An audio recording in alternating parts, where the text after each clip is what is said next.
മൂസക്കായി എന്റെ പുതിയ നത്തോലി ഫ്രൈ പാചകക്കുറിപ്പില്ലേ അത് ഫേസ്ബുക്കിൽ ഹിറ്റാ. നെത്തോലി ഫ്രൈക്ക് എന്തിനാ പാചകക്കുറിപ്പ്? അതങ്ങോട്ട് ഫ്രൈ ചെയ്താ പോരെ? പക്ഷെങ്കിൽ എന്റെ പാചകക്കുറിപ്പിന് എത്ര ലൈക്ക് കിട്ടിയെന്ന് അറിയോ? എന്ത് കിട്ടീന്ന്? ലൈക്ക്.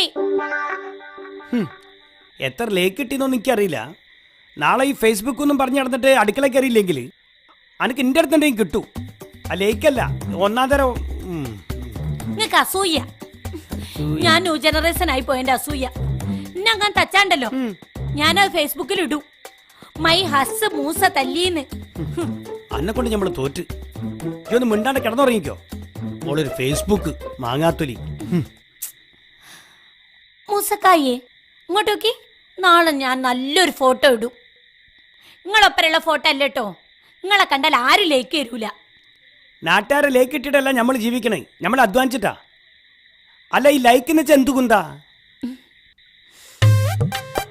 ഇഷ്ടം. എനിക്ക് 146 ലേക്ക് കിട്ടി. ആരാ ഈ 146 ആൾക്കാര്? പലരും ഉണ്ട്. ആണുങ്ങളും എത്രോ. അപ്പൊ ഓരൊക്കെ അന്നെ ഇഷ്ടപ്പെടുക.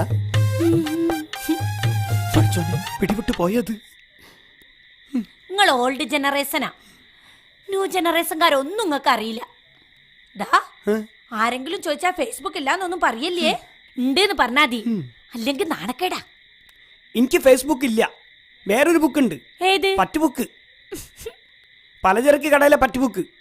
എനിക്ക് കിടന്നുറങ്ങണോ? നാളെ രാവിലെ മുതൽ അധ്വാനിച്ചാലേ ആ പറ്റുസിലെ കടങ്ങൾ കുറച്ചെങ്കിലും കൊടുത്തു തീർക്കാൻ പറ്റുള്ളൂ. ഞാനൊന്ന് ഉറങ്ങിക്കോട്ടെ.